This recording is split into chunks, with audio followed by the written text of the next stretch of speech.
So, guys, today we're gonna learn a bit about World War II. The reason why I want to react to this is because I think it especially affects me and is very interesting to me as a German myself. I was born in Germany. I lived in Germany all my life. I had my ancestors, my great grandfather, I believe, my great grandfathers. I had multiple of them. They were all involved in the war. I know for sure that some of them even died while fighting. So yeah, I think it's just a great video to learn a bit more about World War II and like the backstory. Obviously we learn about World War II a lot here in school, but I don't want to say we don't learn about it that much, but like we don't go in depth that much. It's like we learn that when the war started, when it ended, and we learn like about specific important battles, but we don't really go really in detail in school. So yeah, it's just I think this will be quite refreshing to like renew my knowledge of World War II. So yeah, I'm excited to react to this video by Oversimplified. Go check out the original video. If you like this video, consider giving me a subscription, giving me a like. And yeah, let's just get right into the video. This video was made possible by Skillshare. Churchill was a man with many talents. He was an artist, a butterfly enthusiast, and he had an unpublished manuscript about aliens. Clearly, he was a man with an insatiable thirst for knowledge. Maybe he could have loaded up his computer and logged onto Skillshare, an online learning community with more than 19,000 classes in design, business, technology, and more. Perhaps he was considering a side career in fashion, but didn't know where to start. On Skillshare, he would find courses in fashion design and garment construction. Or if he wanted to learn app design, improve his photography, or just how to make a really good quesadilla, he would have found courses for all of these and more on Skillshare. Skillshare gives you access to high-quality classes taught by genuine experts working in their field. I work heavily with animation, and I was genuinely blown away by the number of really useful courses available to me, like this class full of tips and tricks for creating vector art, or this one for creating character walk cycles. For an annual subscription, Skillshare is under $10 a month. And if you'd like to try it out first, then I've got a deal just for Oversimplified viewers. The first 1,000 people to use this link, which can be found in the description, will get their first 2 months of Skillshare for just 99 cents. Be sure to try it out using the link in the description and learn something new today. Now, without further ado. Yes. It's 1902. A young man by the name of Benito Mussolini moves from Italy to Switzerland to avoid military service.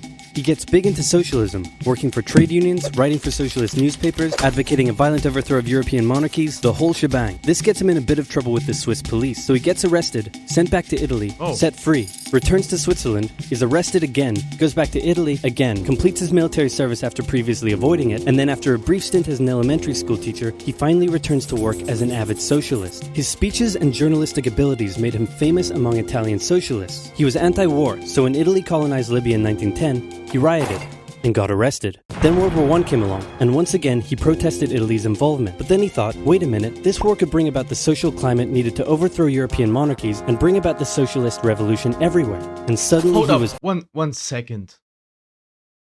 Benito Mussolini was a teacher and was okay, it stands here suddenly he was pro-war, but he was anti-war and was a teacher. I didn't know that. That's like stuff, the details that we don't learn in school. So very interesting. Right away, let's keep going. pro-war, but his fellow socialists didn't like his new pro-war stance, so they kicked him out of the party. So then he said, you know what? I'm done with socialism. We need something new, not based on class divisions tearing us apart, but based on unity through nationality. We'll conquer the Mediterranean and reunite all Italian people just like the days of the Roman Empire. I'll call it fascismo, and it will guide the Italian nation to greatness. That's all well and good, Mr. Mussolini, but what kind of haircut am I giving you? Let's go with... bold. Beautiful. Just beautiful.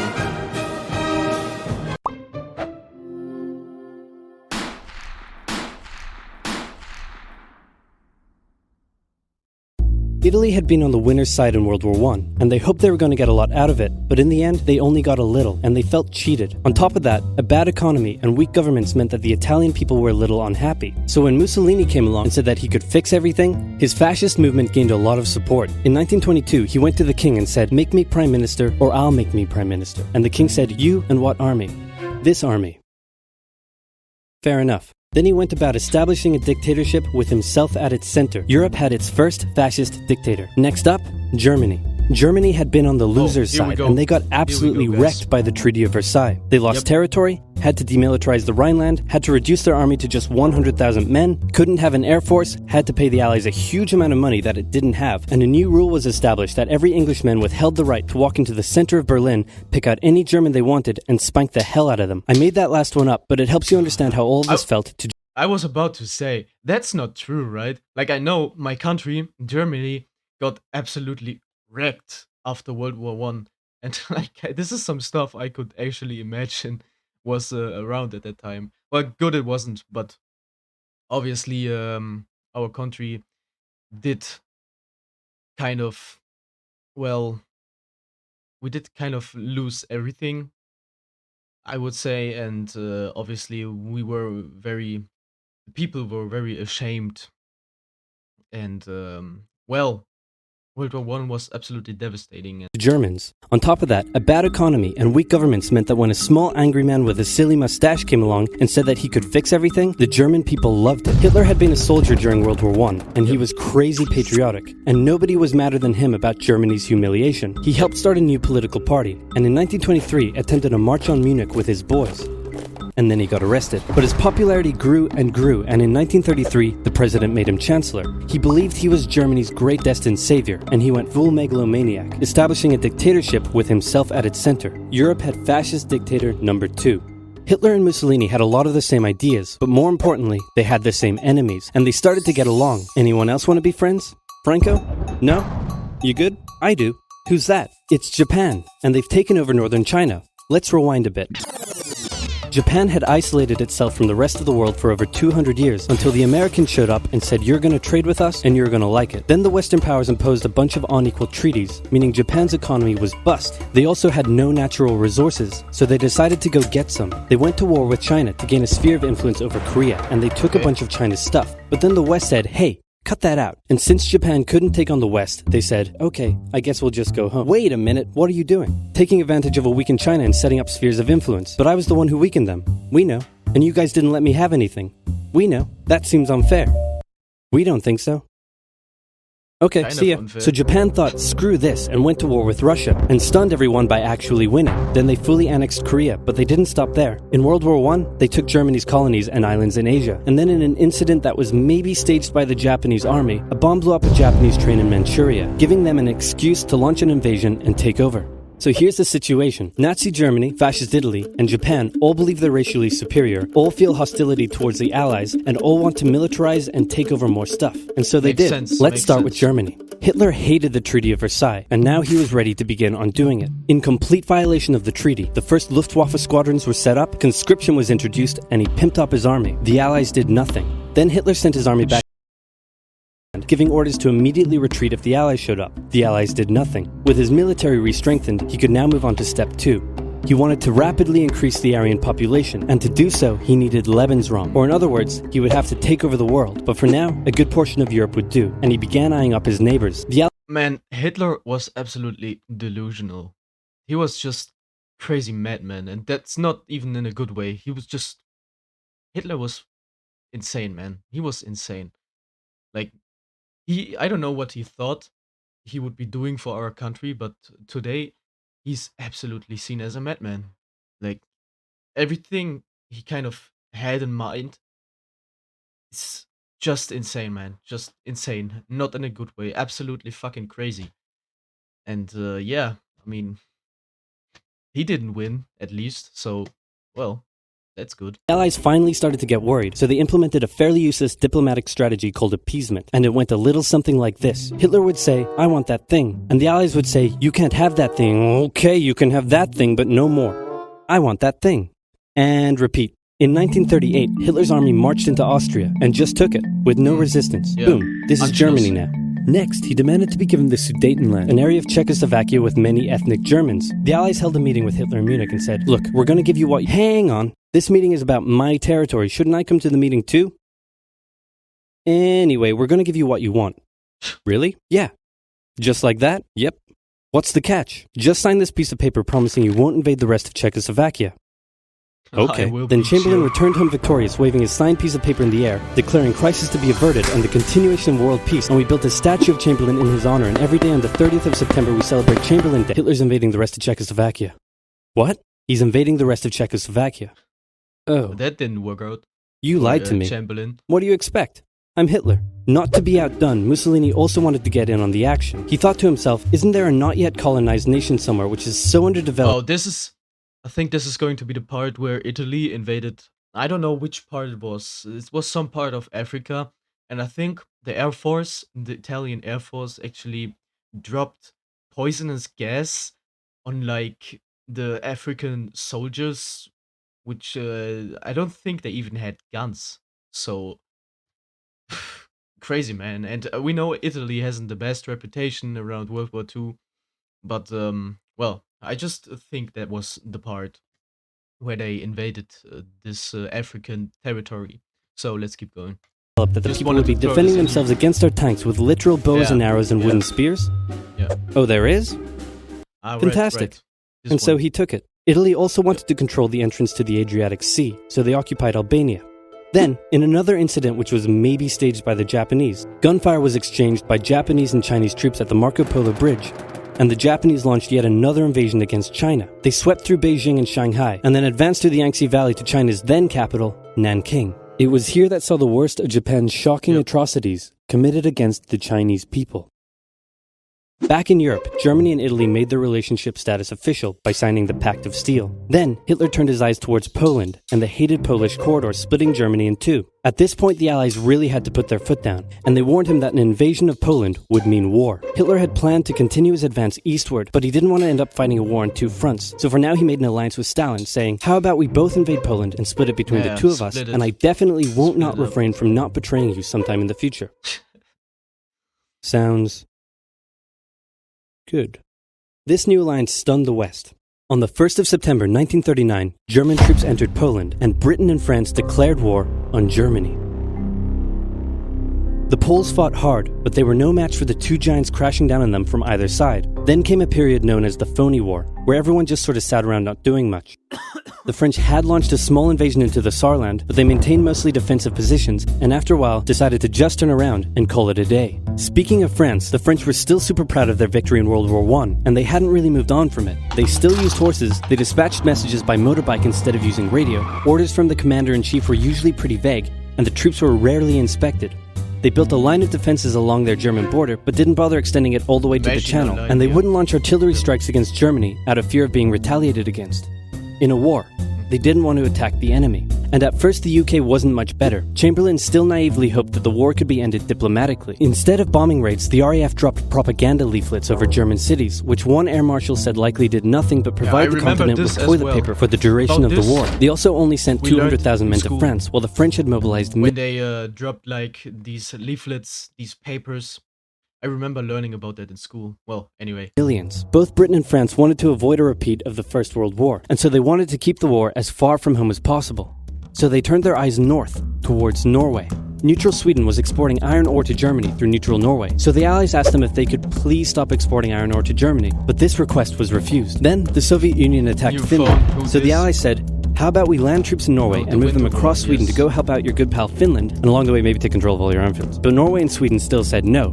So the UK mined the waters around Norway to force any transport ships into international waters, and they also attacked a German tanker they found in the area. Hitler realized what the Allies were up to, and he quickly moved to secure his supply of iron ore. He launched an invasion through Denmark into Norway. The Allies rushed to land troops at key ports along the coast, but Germany had taken control of Norway's airfield, and their air superiority decided the fight.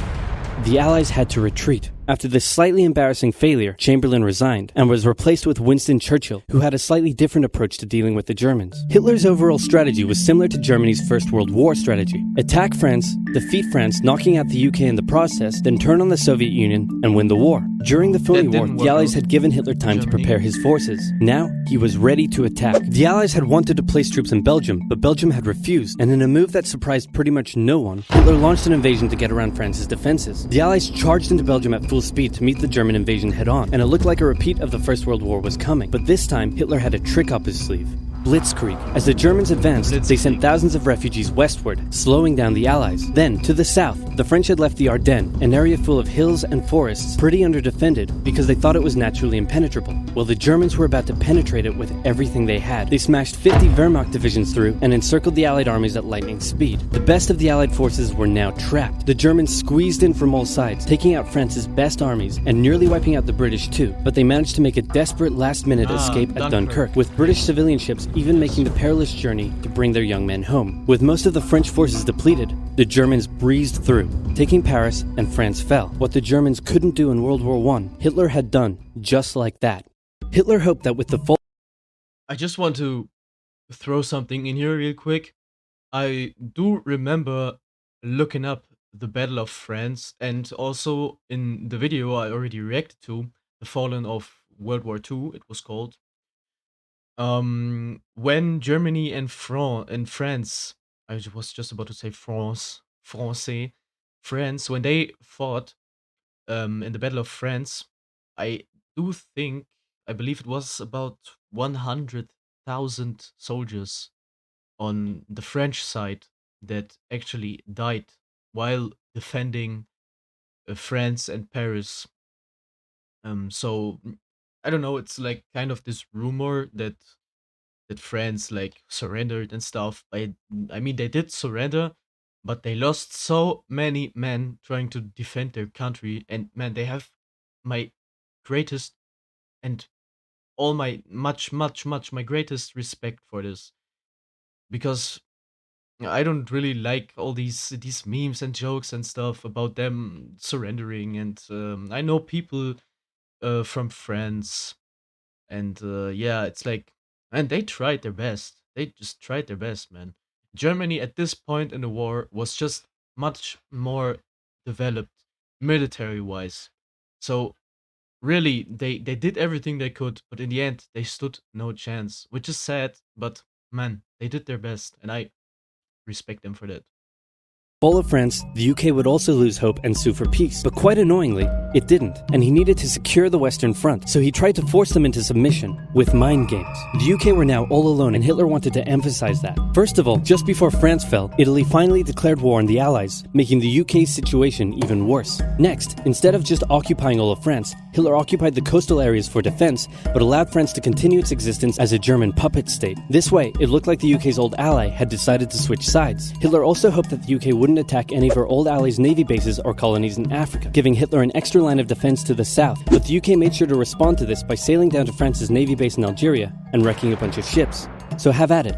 Hitler then began laying down plans for an invasion of Great Britain. Before German troops could land on British soil, he would first need air and naval superiority across the Channel. Waves of German bombers came, while the completely outnumbered RAF worked bravely around the clock in an attempt to quell the German attacks. At first, the Luftwaffe targeted British ports and coastal facilities. Then it attacked RAF bases, crippling the RAF's ability to defend the nation. And it looked like Hitler's Great British invasion was coming. But then, Churchill ordered a small, pretty insignificant bombing raid over Berlin. It didn't do much damage, but Hitler was furious, and he immediately ordered the Luftwaffe to refocus its attacks on civilian targets in London. Children were sent off to the countryside away from their parents to avoid danger, and frequent trips to air raid shelters became a daily occurrence. But British morale held firm. Smiling, knitting, lounging casually, these people have balls of steel. This refocusing on London also gave the RAF breathing space to reorganize, so Hitler kind of shot himself in the foot there.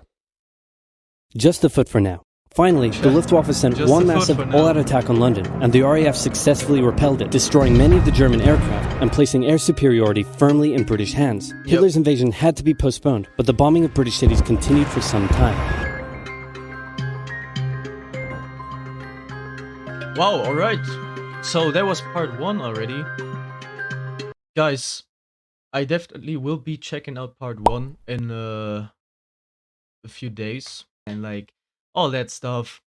the battles in Russia and how the war decides the tides kind of turned around for the Allies. This is like the stuff we learned, but it's like very generalized, so it doesn't go much in detail. So this is a great video, and yeah, man, love this. Definitely giving this a like, guys. Please check out the original video if you haven't already. And if you liked my reaction, please consider giving me a subscription, giving me a like, sharing this video, whatever. I appreciate you watching, and yeah, we'll see us in the next video. Goodbye.